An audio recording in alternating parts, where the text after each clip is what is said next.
Tuhan, kami datang ke hadirat-Mu dengan sebuah pengakuan bahwa kami benar-benar haus akan firman-Mu. Kami datang dengan kerendahan hati kami.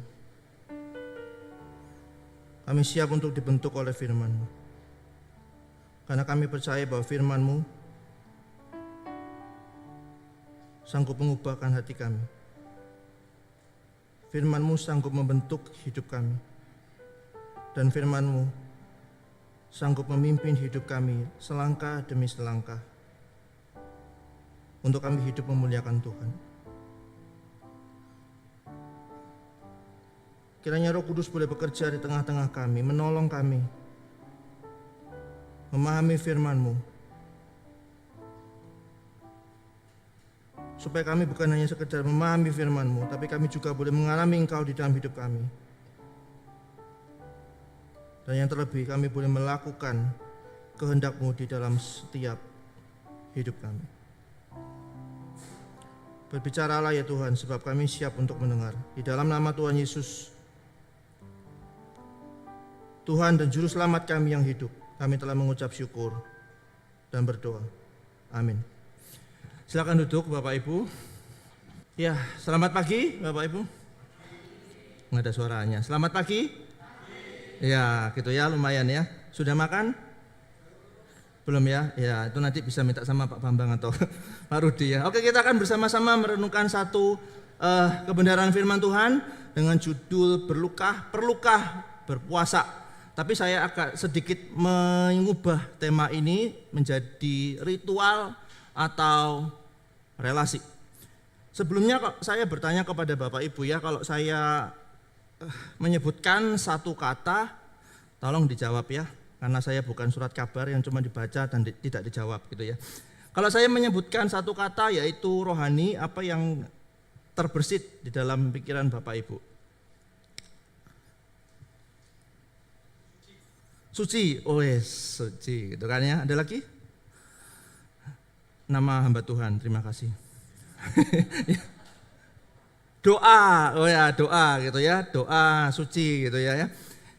Kita kalau mendengar kata rohani itu identik dengan doa, dengan suci, dengan ikut ibadah gitu ya. Kemudian ada kalau kita tahu LD, Lectio Divina, atau GDG, Gloria Discipleship Group, atau ikut seminar, ikut paduan suara, dan ikut membantu tukang parkir di gereja itu ya. Semua aktivitas yang terlihat itu kita anggap sebagai sesuatu yang rohani. Tentu tidak salah, bukan berarti mulai sekarang yang pelayanan udah mulai sekarang aku tak resign aja lah, disendiri terus gitu kan ya. Enggak ya, itu hal yang baik, melayani, berdoa, beribadah, semua itu hal yang baik.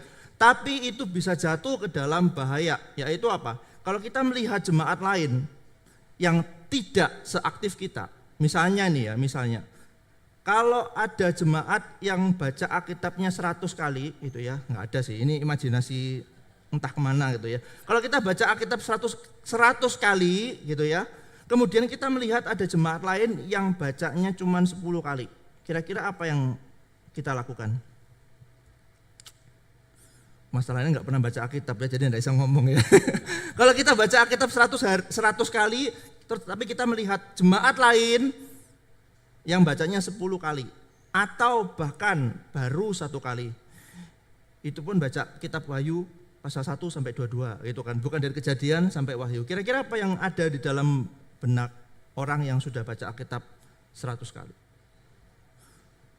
Baca Alkitab kok 10 kali? Nggak kayak aku tuh sudah 100 kali sampai ngelotok gitu kan ya, sampai hafal di luar kepala alias lupa semua gitu kan ya.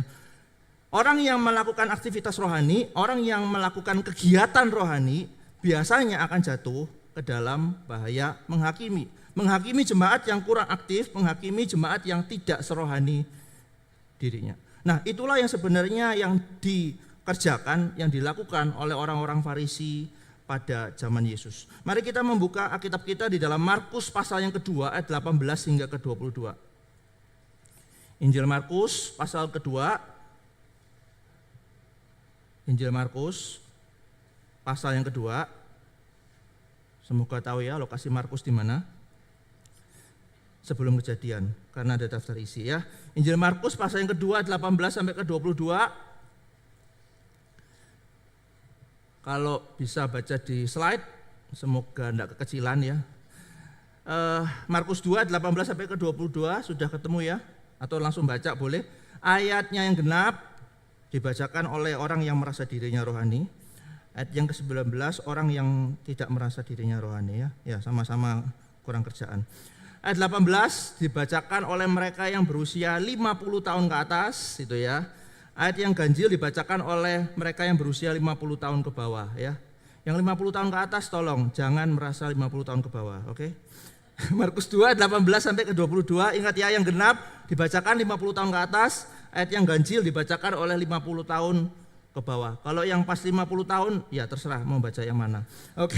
Markus 2 18 sampai ke 22 dimulai dari saya karena 50 tahun ke bawah. Pada suatu kali ketika murid-murid Yesus dan orang-orang Farisi sedang berpuasa, datanglah orang-orang dan mengatakan kepada Yesus, "Mengapa murid-murid Yohanes dan murid-murid orang Farisi berpuasa, tetapi murid-muridmu tidak?"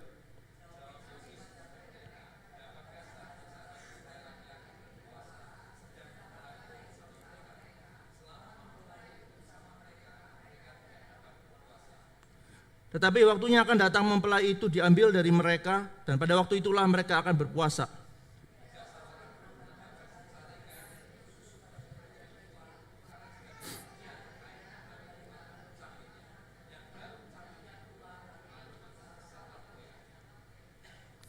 Demikian juga tidak seorang pun menuang anggur yang baru ke dalam kantong kulit yang tua, karena jika demikian anggur itu akan mengoyakkan kantong itu, sehingga anggur itu dan kantongnya dua-duanya terbuang. Tetapi anggur yang baru hendaknya disimpan dalam kantong yang baru pula. Amin. Perikop ini didahului oleh sebuah berita bahwa Yesus itu, kalau kita melihat di dalam kitab Injil itu adalah tokoh yang viral. Viral berarti sangat terkenal. Yang ikut bukan cuma 1-2 ekor aja gitu ya. Kalau viral berarti yang ikut banyak sekali. Nah, Yesus adalah tokoh yang diikuti oleh banyak orang. Karena dia diikuti oleh banyak orang, otomatis dia juga banyak tantangan. Banyak yang iri kepada Yesus. Makanya Yesus kalau kita melihat di dalam Injil, khususnya di dalam Injil Markus pasal yang kedua ayat 1 sampai ke 12 hingga pasal yang ketiga ayat 1 sampai 6, Yesus mendapat banyak tantangan, banyak tuduhan gitu kan ya dari orang-orang Farisi pada waktu itu.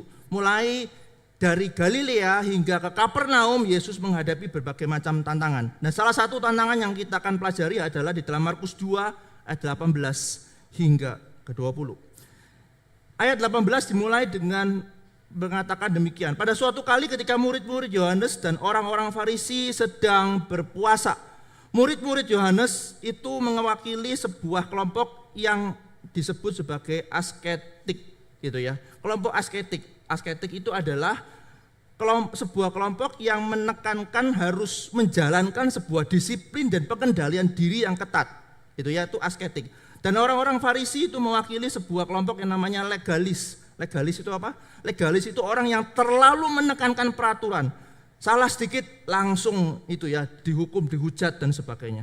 Jadi bisa bayangkan orang yang asketik, orang yang terlalu ketat menjalankan disiplin. Yang satunya adalah memberlakukan peraturan, menekankan peraturan yang begitu kaku. Mereka semua sedang berpuasa. Bisa bayangkan?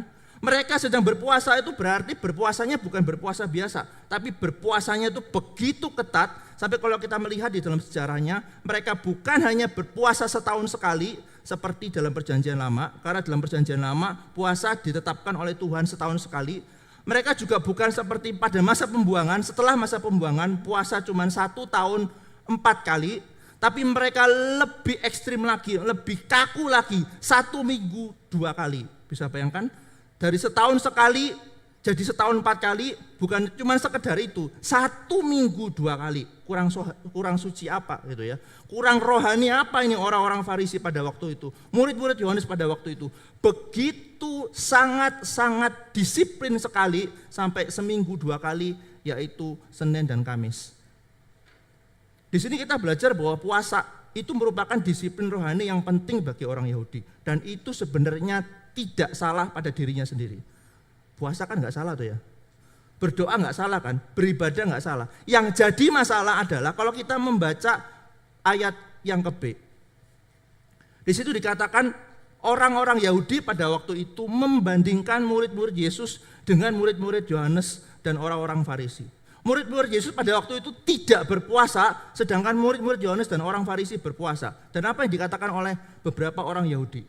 Mengapa murid-murid Yohanes dan murid-murid orang Farisi berpuasa, tapi murid-muridmu tidak?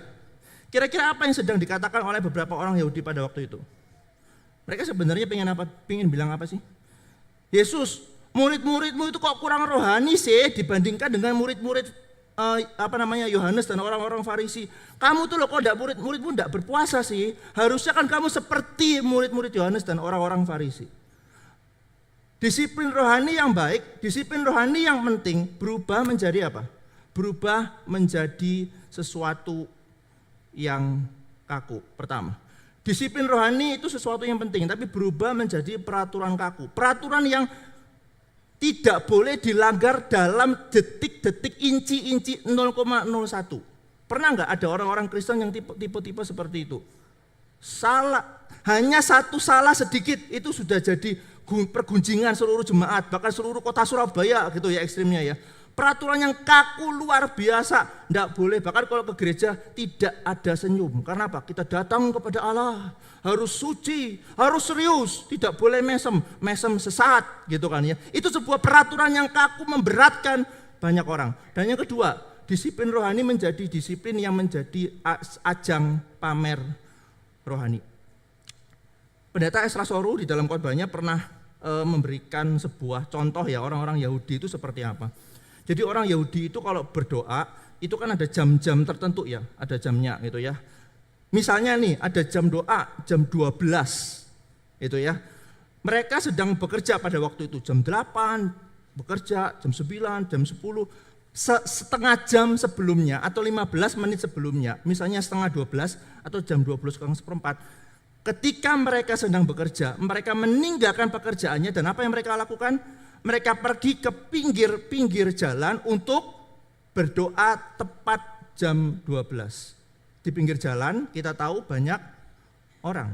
Mereka sengaja cari pinggir-pinggir jalan yang dilalui oleh banyak orang dan mereka berdoa di situ. Dan apa yang mereka doakan? Apa yang mereka doakan? Orang Yahudi berdoa apa? Kami bersyukur kepada Allah karena saya orang Yahudi, karena kami orang Yahudi, bukan situ orang kafir, orang yang tidak kenal Allah. Kami bersyukur kepadamu ya Allah karena kami pria, kami cowok, bukan situ cewek. Lihat ya. Berdoa baik, berdoa penting, tapi berubah menjadi ajang pamer rohani. Sengaja berdoa di pinggir jalan supaya apa? Dilihat, oh luar biasa kamu rohani, oh luar biasa kamu suci, kamu dekat sama Tuhan. Tapi isinya apa? Motivasinya apa? Kepingin pamer rohani. Dan yang ketiga adalah menghakimi orang lain. Bukankah kita tahu orang-orang Farisi adalah jagonya gitu kan ya? Orang kusta nggak boleh gitu kan ya. Orang begini nggak boleh masuk bait Allah. Semua sesat, semua ini. Kami tok yang lebih rohani daripada orang lain. Maka disiplin rohani menjadi sebuah ritual. Ritual itu apa Bapak Ibu? Ritual adalah sebuah tindakan yang kita lakukan secara reguler, secara kebiasaan, tapi biasanya jatuhnya kepada tanpa makna. Setiap minggu kita beribadah. Kalau saya tanya kepada Bapak Ibu, beribadah itu buat apa? Kalau sampai Bapak Ibu bingung, nah ini tandanya ya, kita jadi ritual. Aku gak ke gereja, dicari Pak Bambang Tejo, dicari Bu Emma, diteleponi bendahari loh. Aduh, repot aku wis mendingan daripada diteleponi Pak Bambang sama Bu Emma, aku tak ke gereja aja. Jadi motivasi ke gereja supaya sungkan, enggak dibesuk. Nanti kalau dibesuk ditanyai, "Kenapa enggak ke gereja?" Alasan apa mana ya saiki yo gitu kan ya. Kapan hari alasannya sakit, tetangga sakit, emak sakit, engkau sakit gitu ya kan. Punya tetangga sakit, gak ke gereja. Alasannya banyak gitu kan ya. Kita beribadah buat apa? Kita melakukan disiplin rohani buat apa?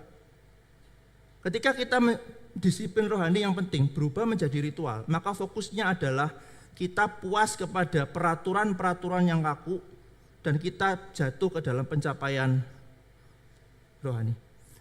Orang yang menjadikan disiplin rohani menjadi sebuah ritual, akhirnya apa? Kita menjadi kebiasaan, kita nggak ngerti maknanya, bahkan kita jatuh ke dalam kita puas kalau kita sudah melakukannya. Kalau sudah ibadah jam 9, selesai setengah 11 apa jam 11 ya, tergantung yang ngomong di sini gitu ya. Kalau setengah 12 ya harap maklum. Wah, kita sudah selesai, kemudian kita apa yang kita lakukan kalau di mobil?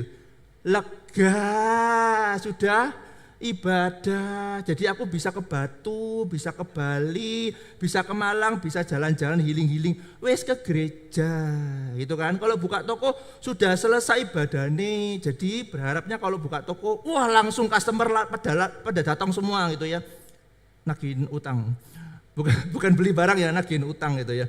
Itu kan jadinya kita puas kepada semua hal yang kita lakukan, kita puas semua peraturan-peraturan kaku, dan kita puas dengan pencapaian-pencapaian rohani kita. Kalau kita tidak berbuat sesuatu, waduh, kalau orang tidak muji kita, wah kita langsung kerasa hidup kita kerasa hampa tanpamu, gitu ya, tanpa pujian orang lain.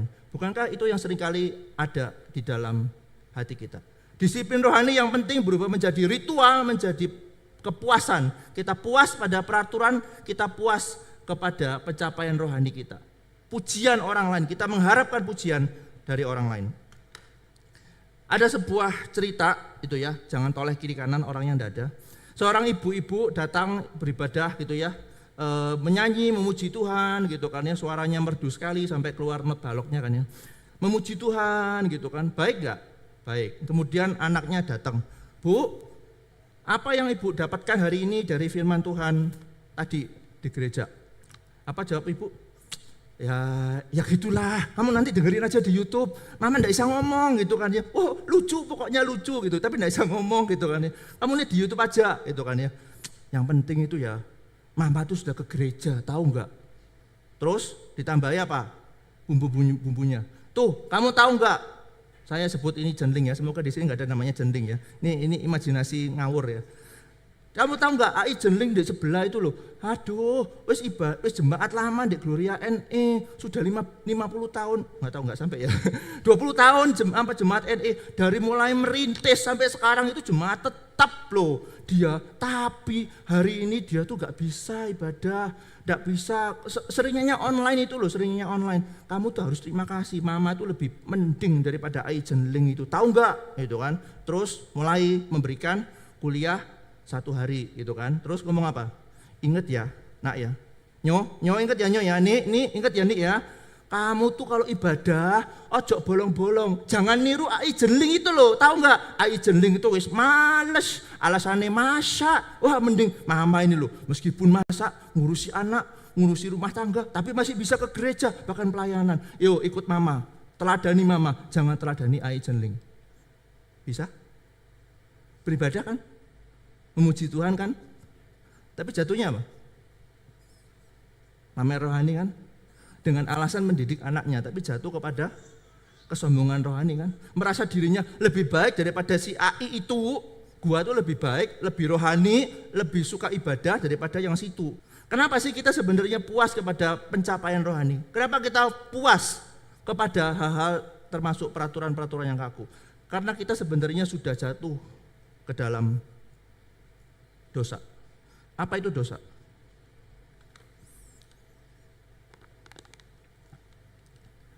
Selamat malam, apa itu dosa?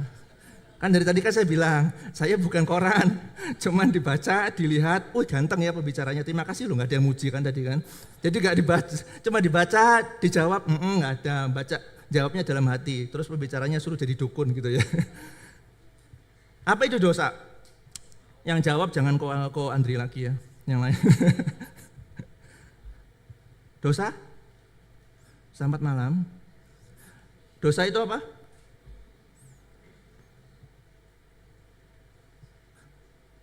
Terima kasih jawabannya. Yang seringkali kita pahami tentang dosa apa? Kalau saya melakukan pelanggaran, oke, terima kasih. Ada lagi? Dosa itu biasanya kita pahami seperti Ibu tadi ya, melakukan sesuatu yang kelihatan di depan mata. Atau juga bisa dosa biasanya kita mengerti sebuah perkataan. Kalau misalnya nih ya, Saya ngomong bahasanya adalah santun, gitu kan. Selamat pagi Bapak Ibu, kayak petugas di Indo April gitu kan ya. Sopan-sopan toh Indo April toh, nggak perlu disebutkan kan makanya saya selimur jadi Indo April. Selamat pagi Bapak Ibu, ada yang bisa dibantu? Kira-kira kita seneng enggak? Seneng lah. Coba bayangkan kalau kita masuk ke dalam Indo April, terus kemudian pegawainya bilang, mau beli apa? Cepetan, lama banget sih mikirnya ya, langsung gitu loh. Datang kok ke sini kok pakai mikir-mikir. Kita seneng enggak? Langsung gak paten aku nang kene wis aku nang kono ae sing lainnya ae nang Superindo lah apa gitu kan daripada ke Indo April gitu kan. Kita melihat apa yang kelihatan di depan mata kan. Kalau kita ngomong baik, ada orang ngomongnya santun, berdosa enggak? Gak usah jauh-jauh, lihat yang di depan gitu kan. Ngomongnya santun, sudah santun, ganteng, baik, rendah hati, dan tidak sombong. Kira-kira saya berdosa enggak? Loh, mempengaruhi loh, nanti saya melanjutkan khotbah apa enggak loh ini. Kalau kita melihat apa yang di depan mata, itu saya akan dianggap sebagai orang yang tidak berdosa. Karena apa? Saya itu santun, saya itu baik, saya itu kelihatannya wah luar biasa kayak opa-opa Korea, tapi jatuh dari lantai 50 gitu kan ya. Wah, tidak akan berdosa. Tapi kalau ada yang datang di sini misalnya ya, sudah gede badannya, penuh tato semua, sambil ngerokok, apa yang kita lakukan? Terus ngomongnya kasar, meso, ngomong kotor dan sebagainya. Apa yang kita cap kepada dia? Anak muda zaman sekarang penuh dengan dosa dan tidak sadar akan dosanya, gitu kan? Padahal bisa aja kebalik kan. Orang yang kelihatannya baik di luar tapi nipu banyak orang, koruptor, tapi begitu masuk TV cengenges gitu kan ya. Tapi kalau yang penuh tatoan ternyata hatinya adalah Hello Kitty, bisa kan? Tapi seringkali kan kita terpaku kepada dosa, itu berarti apa yang kelihatan di depan mata. Kalau dia nyolong, kalau dia ngomong kotor, ketika dia melakukan hal-hal yang jelek di mata masyarakat, itu pasti berdosa. Tapi kalau tidak pernah melakukan hal itu, selalu menolong orang itu berdosa? Oh tidak. Makanya kalau kita penginjilan ke orang yang belum percaya, ketika kita ngomong Yesus mati untuk menebus dosa Bapak, apa? Coba ulangi sekali lagi, apa? Berdosa? Kamu gak tahu ya, saya ini ya dari kecil sudah diajar sama orang tua.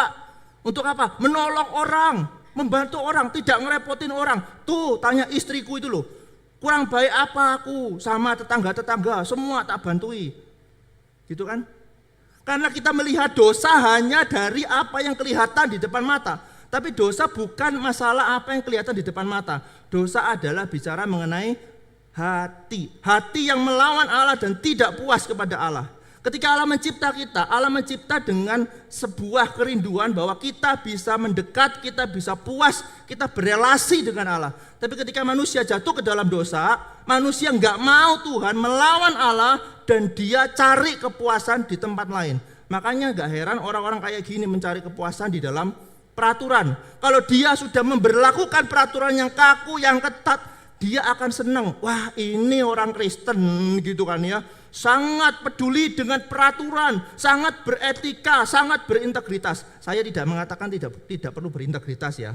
Tapi orang yang terlalu menekankan itu menjadikan orang itu jadi merasa puas kepada peraturan, bukan puas kepada Allah yang memberi peraturan. Pernah menjumpai orang-orang seperti itu? Dosa mengakibatkan manusia tidak lagi puas kepada Allah, tapi pada peraturan-peraturan Allah dan puas kepada pencapaian-pencapaian rohani. Pernah menjumpai orang Kristen kalau berdoa lama, berdoa sebelum makan? Pernah menjumpai? Enggak?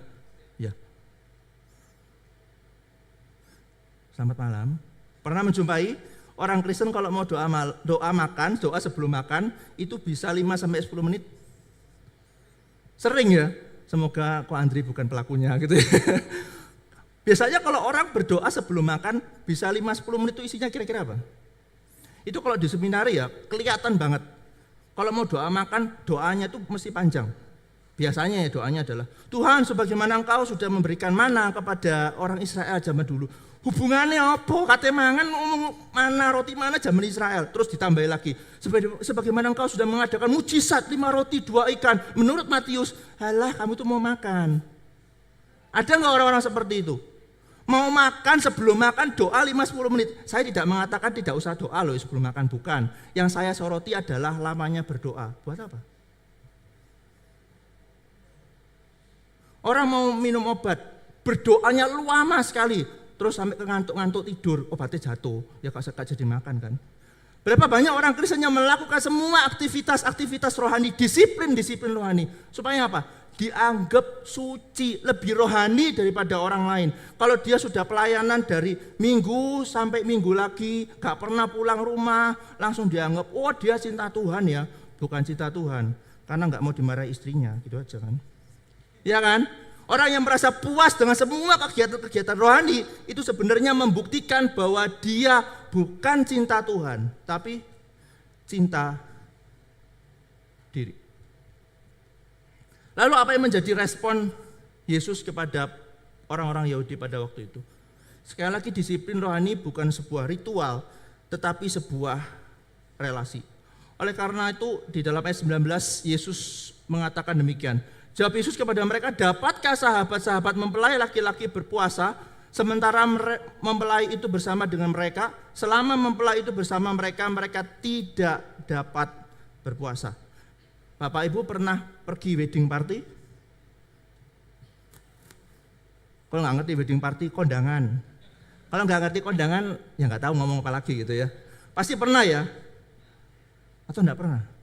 Wis gila kan, ke gereja semua nggak pernah pergi kondangan.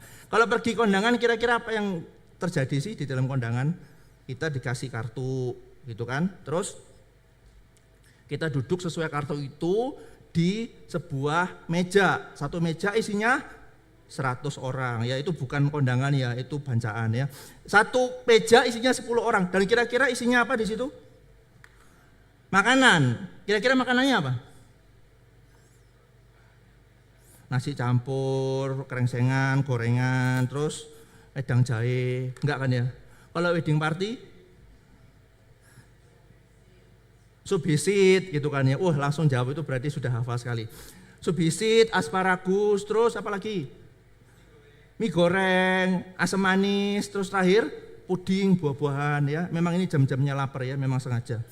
Kalau kita datang ke wedding party di dalam meja itu, kemudian kita ditanyain gitu ya, dipersilahkan sama orang lain. Ayo silakan Bu, silakan dicicipi makanannya, silakan diambil makanannya. Terus kita dengan gayanya mengatakan, oh enggak, saya puasa. Mungkin? Ayo jujur ibu-ibu di sini yang diet, kalau diajak sama suaminya, ayo kita pergi ke kondangannya Pak situ. Kira-kira apa yang ibu-ibu lakukan? Oke, gak apa-apa. Tapi aku lagi diet ya Pak, ya apa Pak? Aku diet ya, ngomongin di rumah gitu kan. Tapi sampai di pesta beda gitu kan ya. Sak piring-piringnya dimakan. Gitu kan? Itu namanya kita pergi ke kondangan, kita pergi ke wedding party. Kita tidak mungkin akan berkata bahwa kita puasa pada waktu itu. Sama ketika Yesus memberikan gambaran pernikahan, tidak mungkin kan lagi meriah, lagi wow, kemudian kita puasa, tidak, kurang kerjaan. Tapi pertanyaannya, kenapa sih Yesus memberikan gambaran pernikahan? Karena sebenarnya Yesus ingin mengatakan bahwa Yesus itu adalah mempelai gereja. Yesus adalah mempelai gereja. Berarti Yesus adalah orang yang punya relasi dengan kita sebagai orang Kristen. Relasi yang dekat, bukan lagi sebagai Allah dan hamba, tetapi Allah dan anak. Inilah yang membedakan sebenarnya kekristenan dengan semua agama. Kalau saya bertanya kepada Bapak Ibu, kira-kira apa bedanya kekristenan dengan semua agama lain? Selain katanya. Iya, atau katanya beda. Satu KRI, STN, satunya bukan. Gitu ya. Kira-kira apa bedanya sih? Kekristenan dengan agama lain bedanya adalah kekristenan menekankan relasi, sedangkan agama menekankan ritual. Saya memberikan sebuah contoh, seorang bapak punya 2 anak. Anak pertama adalah kakaknya gitu ya, dan anak kedua adalah adiknya, adik dari si kakak gitu ya. Sebelum berangkat kerja, bapak ini memberikan perintah kepada 2 anaknya. Dengerin ya, sebentar lagi papa mau kerja. pada waktu Bapak kerja, kalian kan nganggur. Udah ngerjakan 3 ya. Pertama adalah jangan lupa bersihin kamar. Yang kedua cuci piring dan jangan lupa sirami tanaman. Oke? Anak pertama siap, laksanakan gitu kan ya. Kemudian anak pertama bawa daftar itu kemana-mana gitu kan ya. Bawa daftar itu kemana-mana. Setelah dia selesai beres-beres kamar, yang dia lakukan dicentang. Dan itu kan udah selesai. Kemudian dia cuci piring, selesai. Pada waktu dia sirami tanaman, selesai. Tapi ketika anak yang pertama ini melihat adiknya yang lelet tahu ya, lemotnya luar biasa. Ayo toh Dek, cek suwe ini kerjaan ngono ae. Aku wis mari. Itu kan ini kalau bahasa Surabaya ya. Tolong diterjemahkan subtitlenya. Jadi kakaknya akan mengatakan, kamu tuh kok lama sekali sih, kenapa kamu tidak seperti aku tuh lebih cepat daripada kamu. Kemudian papanya datang, kemudian anak ini memberikan daftar checklist kepada papanya. Pak, ini ya aku sudah beresin kamar, kedua sudah cuci piring, dan yang ketiga sudah menyirami tanaman. Sudah ya? Wes ya, jok ngomel ya. Oke, selesai. Aku tuh lebih cepat Pak daripada adik itu loh. Adik itu gak mari-mari dari tadi. Aku setengah jam mari, sak jam gak mari-mari gitu kan. Itu anak pertama. Anak yang kedua, adiknya datang. Mengerjakan, iya, bukan cuma mengerjakan. Dia mengerjakan semua tugas papanya, tapi beyond. Tapi dengan kasih. Dia tahu papanya pulang kerja capek, maka bukan hanya sekedar dia cuci piring, tapi dia juga membersihkan lantai dapur. Kemudian dia menyiapkan teh buat papanya. Ketika papanya pulang, dia langsung memeluk papanya. Kira-kira kalau Bapak Ibu punya 2 anak ini, Bapak Ibu milih yang mana?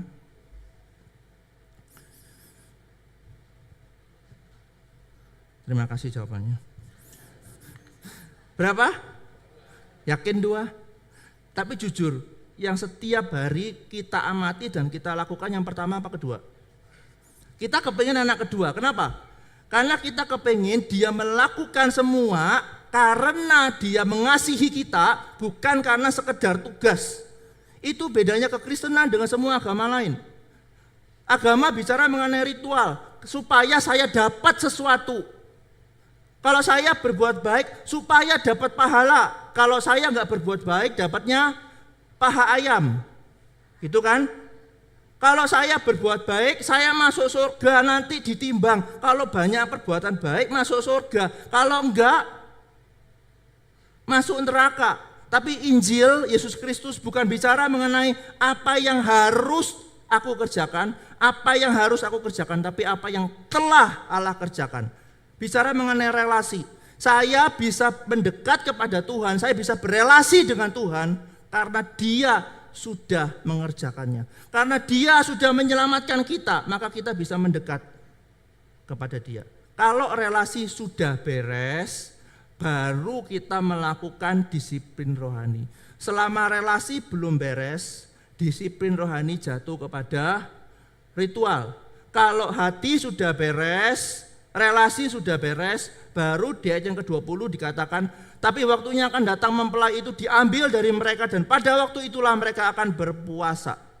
Mempelai diambil, itu mengacu kepada Yesus yang menderita sampai di atas kayu salib. Dan Yesus yang sama juga memerintahkan para murid untuk menderita bersama-sama dengan Dia. Bisa kita bayangkan? Para murid dan Yesus pada waktu itu berjalan bersama, makan bersama, keliling kota-kota bersama dengan Yesus. Tapi ketika Yesus diambil, Yesus menderita di atas kayu salib, para murid tidak punya teman, bukan? Tidak punya sahabat, tidak punya orang yang mensupport, tidak punya orang yang mendukung mereka di dalam penderitaan.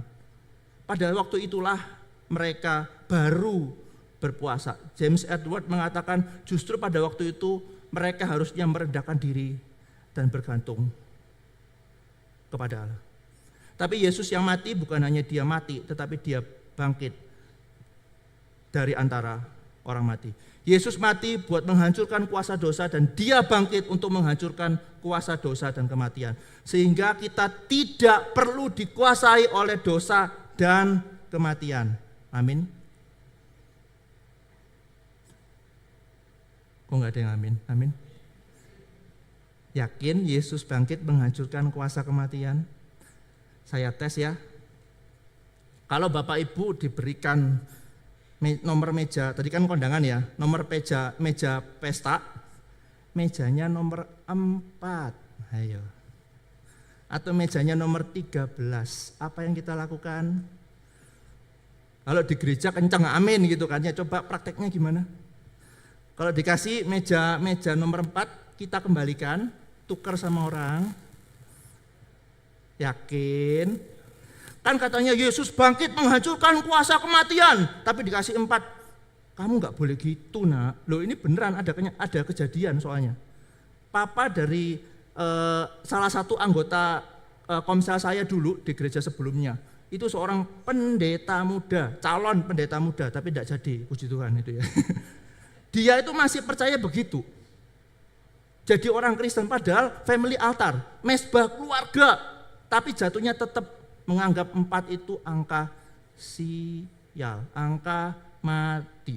Terus buat apa percaya Yesus bangkit menghancurkan kuasa kematian? Kalau Yesus bangkit menghancurkan kuasa kematian tapi kita masih takut dengan kematian, menunjukkan bahwa sebenarnya kita tidak percaya Yesus bangkit. Ingat ya, kalau sudah menghancurkan kuasa kematian, jangan lagi ditipu oleh semua tradisi-tradisi yang menekankan kematian.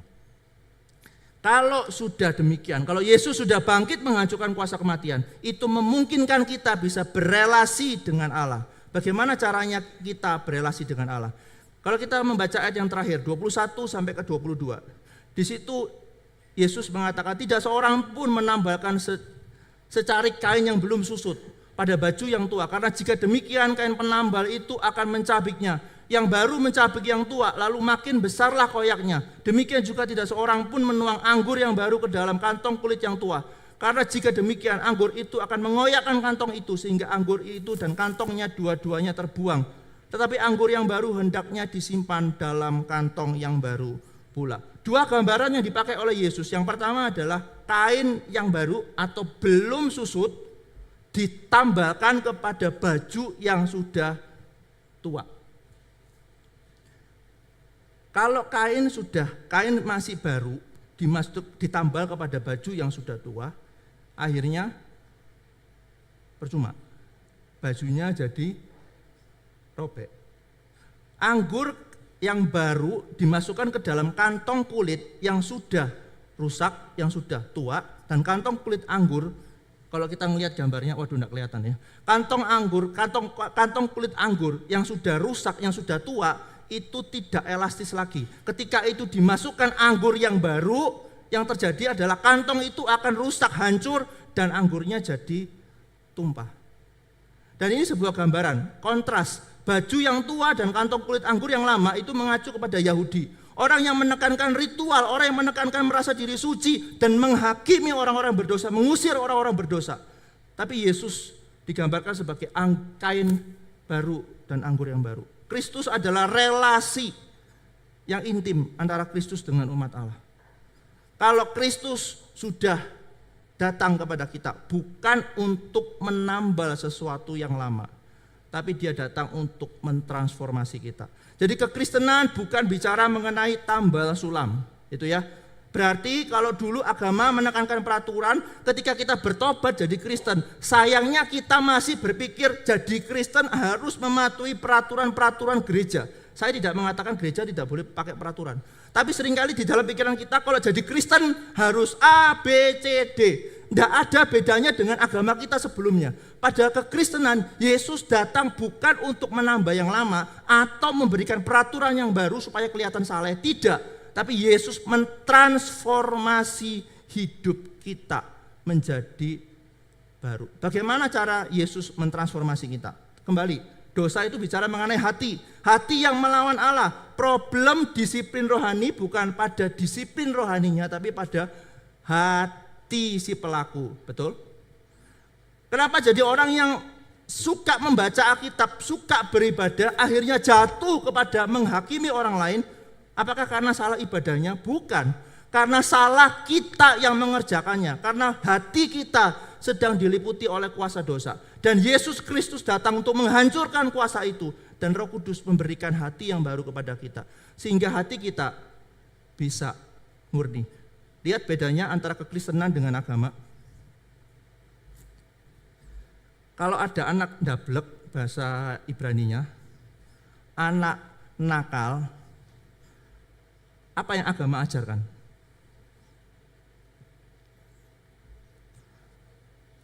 Ojo nakal-nakal, ya kan? Baik, nggak salah. Ojo nakal-nakal ya, nanti dosa. Tuhan marah. Lihat fokusnya ya. Kalau kita ngajari anak saya umur 6 tahun, kalau kita ngajari anak berdoa dan anak kita nggak mau berdoa, apa yang kita katakan sebagai orang tua? Yang kita katakan itu konsep agama, bukan konsep Injil. Yang kita katakan apa? Ayo berdoa, jangan main-main be Tuhan, nanti Tuhan marah. Lah apa bedanya be agama lain kan? Nanti kalau kamu gak berdoa, nanti api dari surga hangus kamu gitu kan, gosong kayak barbeque. Itu agama. Apa yang kita ajarkan kepada anak-anak kita, apa yang kita ajarkan kepada orang lain, itu konsep agama. Agama yang menekankan semua apa yang kelihatan di depan mata. Tapi Injil bicara mengenai hati. Kalau hatimu sudah beres, hati kita sudah beres, secara proses kita dimungkinkan untuk melakukan rohani, disiplin rohani. Berpuasa bisa murni kalau Roh Kudus sudah memberi hati yang baru. Maka kesimpulannya adalah kerohanian diukur bukan dari seberapa aktif kita berdisiplin rohani, tapi seberapa murni hati kita di hadapan Dia. Mulai sekarang mari kita mengubah mindset kita. Kerohanian bukan dinilai seberapa aktif, seberapa lama kita beribadah, seberapa lama kita berdoa gitu ya. Kalau semakin lama 10 jam kita berdoa gitu ya, berdoa malam, doa subuh, doa semalam suntuk sampai suntuk beneran gitu kan. Rohani sekali. Enggak ya, mulai sekarang kita belajar kerohanian bukan dinilai seberapa aktif kita berdisiplin rohani, tapi seberapa murni kita di hadapan Dia. Tapi jangan ekstrim gitu kan, ekstrim lainnya. Yes, kesempatan nanti kalau Bu Emma, Pak Bambang nawari aku pelayanan, bisa tak kutip ini khotbahnya, tak foto ya, tak masukkan Instagram gitu kan ya. Nanti kalau Pak Bambang, Bu Emma nawari, Bu gak pelayanan asyir tah? Loh Pak Denny kan bilang, kerohanian kan bukan diukur seberapa aktif toh. Percuma Bu, aktif-aktif, tapi hatinya gak murni. Seperti saya ini loh, saya itu murni, tapi gak pelayanan. Salah ya. Saya mengatakan seberapa aktif, bukan berarti tidak boleh pelayanan. Jangan jadi alasan ya. Kalau males segera bertobat ya. Jangan pakai alasan rohani. Saya paling gak suka gitu ya. Kalau memang tidak ada waktu, males ngomong aja, tidak usah pakai alasan rohani. Ingat ya, kerohanian bukan diukur dari seberapa aktif kita berdisiplin rohani, tapi seberapa murni hati kita di hadapannya. Kalau hati kita sudah murni di hadapan Allah, kita sudah mengasihi Allah, maka kita rindu mendekat kepada Allah melalui disiplin rohani. Bapak Ibu pernah pacaran? Langsung aja dipanggil. Sandy sama Mel, bisa tolong maju ke depan. Ayo, nggak apa-apa, nggak mempengaruhi keselamatan. Tidak berdosa, nggak apa-apa. Ayo nggak apa-apa wis. Iya, maju ke depan. Ini adalah rekan di dalam GDG Pasutri kami di Gloria Pacar, tapi karena rumahnya sudah pindah ke NE, jadi pindah beribadah di sini. Oke, agak maju ke depan. Nah, oke, Sandy dan Mel sudah menikah berapa tahun? Nah, lali wis. Lali wis. 5 tahun, oke. Berarti sebelumnya pernah pacaran ya? Pasti ya, enggak mungkin ucuk-ucuk langsung merit, ketemu langsung diajak rabi kan enggak mungkin toh. Pasti pernah merit kan? Sekarang aku tanya, sebelum kamu merit, pacaran kan ya, kamu ngapel di rumahnya Mel, itu berapa lama satu hari? Seminggu 3 kali. Oke, salah pertanyaan. Oke, kalau seminggu 3 kali, misalnya pada waktu apel di kali yang pertama, itu berapa jam? 2 jam, oke. Kalau ngapel di rumahnya Mel 2 jam, itu kerasa cepat apa kerasa lama? Wah, ini mempengaruhi loh. Nanti pulang tukaran apa enggak ya? Merasa cepat kan ya? dua jam merasa 2 detik, ya kan? Terus habis keluar, habis selesai ngapel, pulang ke rumah, apa yang kamu lakukan? Telepon lagi ya. Ini kan pengakuan jujur ya, bukan saya ya, nggak ada rekayasa ya, tolong ya. Telepon lagi berapa jam? 1 jam, oke. Itu 1 jam berarti sampai jam 9. Wah, anak-anak yang solehah ya, jam 9 sudah tidur gitu ya. Oke, thank you. Terima kasih. Orang pacaran 2 jam kerasa 2 detik. Habis pulang pacaran masih telepon lagi kan ya? Kenapa sih kok pengen telepon lagi? Karena dia mengasihi pasangannya. Nggak ada ceritanya orang pacaran ya, sudah mau ngapel, terus marah-marah, ngapel maneh bosan, aku ngentekno duit. Nggak ada ceritanya orang kayak gitu. Orang pacaran itu pasti apa? Punya gairah, punya kerinduan, kepengen terus mendekat kepada pasangan. Kita punya kerinduan itu enggak mendekat kepada Allah. Kita beribadah tujuannya buat apa? Di absen sama Pak Bambang? Atau kita kepengen ketemu Tuhan, berelasi dengan saudara seiman kita? Ini yang menjadi refleksi kita. Kalau kita sudah mendekat kepada Allah, tandanya adalah pertama kita bersukacita. Kita senang. Bukan karena kita yang berbuat, bukan kita yang mendekat kepada Allah, tapi karena dia sudah mendekat kepada Allah. Sekali lagi, Injil bicara bukan hanya bicara mengenai apa yang aku lakukan buat Allah, itu agama, tapi Injil bicara saya bisa mendekat kepada Allah karena Allah telah mendekat kepada kita.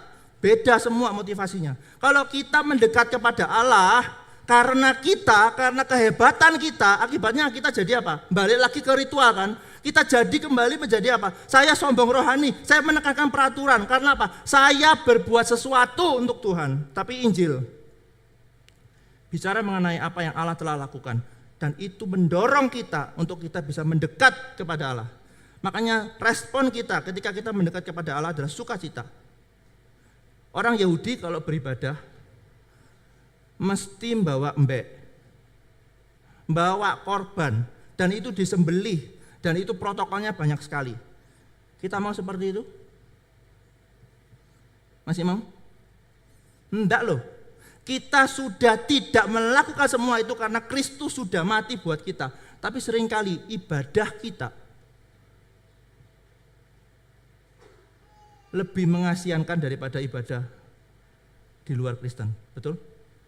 Yesus sudah mati buat kita, kita nggak perlu bawa embek ke gereja. Bisa bayangkan kalau semua bawa embek ke gereja, kotornya setengah mati. Tapi itu tidak diperlukan lagi karena Kristus sang domba Allah sudah mati buat kita. Maka seharusnya kita bersukacita karena kita bisa mendekat kepada Allah. Bukan karena kita yang mau, tapi karena Allah yang mengundang kita.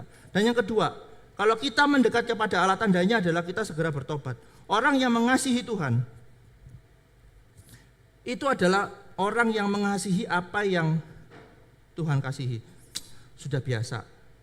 Coba kita pikirkan, kalau kita pacaran, si Sandy sama Mel, misalnya Mel itu tidak suka Sandy, ini contoh ya, jangan ditanya orangnya. Kalau Mel itu misalnya nggak suka Sandy itu nggak mandi seminggu, jangan ditanya juga ya, apakah Sandy mandi seminggu apa enggak gitu ya. Misalnya Mel itu nggak suka Sandy itu nggak mandi seminggu karena bau setengah mati. Apa yang dilakukan oleh Sandy? Loh ini nggak pernah pacaran dah Bapak Ibu. Apakah sengaja gitu? Mumpung ya Mel tuh nggak suka sama bau, berarti aku bukan nggak mandi seminggu. 1 tahun aku nggak mandi, ketemu langsung pingsan dia. Kalau Mel sebagai pacarnya waktu itu nggak suka dengan orang yang bau, maka apa yang dilakukan oleh Sandy? Pasti dia akan mandi kan? Ini semua kenapa terpaku ya? Nggak pernah melakukan lah.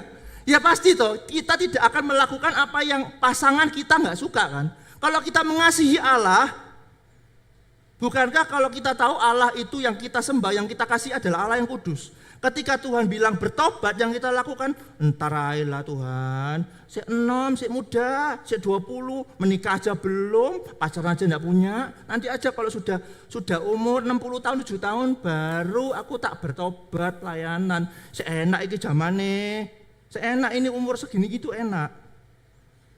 Kita mengasihi Tuhan enggak? Kalau kita mengasihi Tuhan, kita punya rindu segera bertobat dan kita rindu untuk taat. Bukan karena kita kepaksa, bukan karena nanti dihukum sama Tuhan kalau enggak taat, bukan supaya Tuhan memberkati kita kalau kita taat, no. Tapi karena kita sudah dikasihi dan kita mengasihi Dia. Dan yang terakhir, poin yang kita suka, karena terakhir, tanda kita rindu mendekat kepada Allah itu tidak menghakimi. Karena fokus orang yang mengasihi Tuhan itu adalah ya Tuhan, no. Fokusnya adalah Tuhan. Kalau Sandy sama Mel saling mengasihi pada waktu pacaran, ya kalau sudah menikah ya pasti saling mengasihi juga. Tapi pada waktu pacaran saling mengasihi, maka fokusnya adalah Sandy mengasihi Mel, Mel mengasihi Sandy. Dia bakal kepo enggak? Sandy bakal kepo enggak dengan Ko Andri? Enggak. Akan menghakimi orang lain enggak? Enggak. Karena apa? Karena fokusnya adalah orang yang kita kasihi. Maka sebenarnya kerohanian itu bukan bicara mengenai mana yang lebih hebat, tapi bicara mengenai rendah hati. Stop menghakimi. Kalau kita mengasihi Tuhan, kita tidak akan menghakimi orang lain, tidak akan menganggap diri kita lebih hebat, lebih pintar, lebih bijaksana, lebih saleh daripada orang lain. Itu tanda kita mendekat kepada Allah. Pertanyaannya, sudahkah kita mendekat kepada Allah? Sekali lagi, kita disiplin rohani, kita berdoa, kita berpuasa. Kalau saya tanya kembali, pertanyaan judul, perlukah kita berpuasa?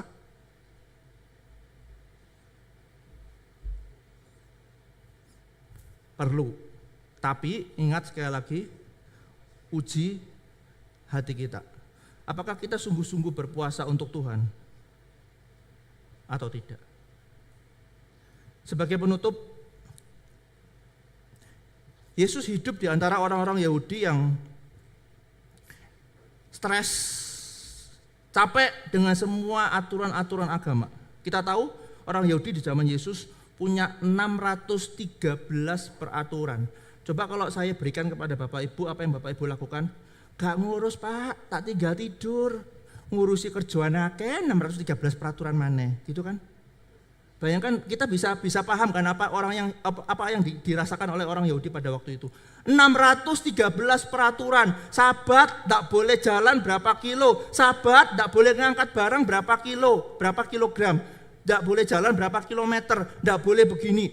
Begitu banyak peraturan-peraturan dibuat oleh manusia untuk mengekang, untuk kelihatan saleh di hadapan Allah tanda kutip, tapi sebenarnya di hadapan manusia. Maka enggak heran Yesus berkata dalam Matius 11 ayat 28. Datanglah kepadaku kamu semua yang lelah dan merasakan beratnya beban, aku akan memberikan istirahat, rest kepadamu. Yesus tidak mengatakan, ayo kalau kamu stres karena peraturan, saatnya kamu ganti casing, gitu kan ya, ganti casing. Jangan ikuti peraturan Taurat, kamu ikuti peraturanku, tak tambahi 613 kurang, tak tambahi 1000. Enggak. Yesus gak datang menawarkan sebuah peraturan yang banyak, yang kaku, yang membosankan Yesus datang menawarkan, come to me, datanglah kepadaku. Kamu yang capek, kamu yang merasa stres, kamu yang merasa penuh dengan ritual-ritual palsu dunia agamawi, datang kepadaku. Aku akan memberikan kepadamu istirahat yang sejati. Itulah relasi yang diinginkan oleh Yesus. Relasi yang sejati mendorong kita untuk mendekat kepada Allah. Sekali lagi ya, saya tidak mengatakan disiplin rohani tidak penting. Jangan potong-potong gitu kan ya. Nanti menurut Pak Denny katanya disiplin rohani gak penting ya, karena penting relasi gitu kan ya. Kemudian jadi gosip se-Indonesia Raya. Ingat ya, saya tidak sedang mengatakan disiplin rohani tidak penting. Yang saya tekankan adalah disiplin rohani menjadi penting ketika hati kita sudah dipulihkan, relasi kita dengan Allah sudah dipulihkan, baru kita bisa mendekat kepada Allah. Sudahkah kita mendekat kepada Dia? Kita bisa mendekat kepada Allah karena Dia sudah mendekat kepada kita. Mari kita berdoa.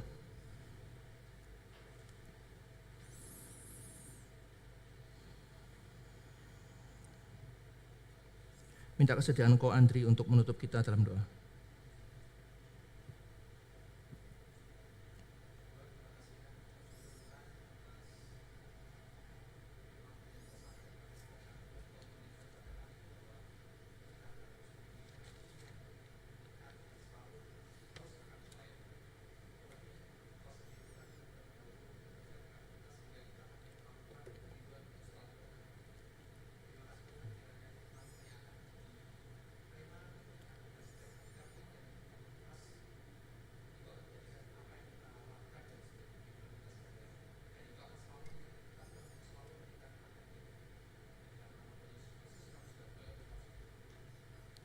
Amin.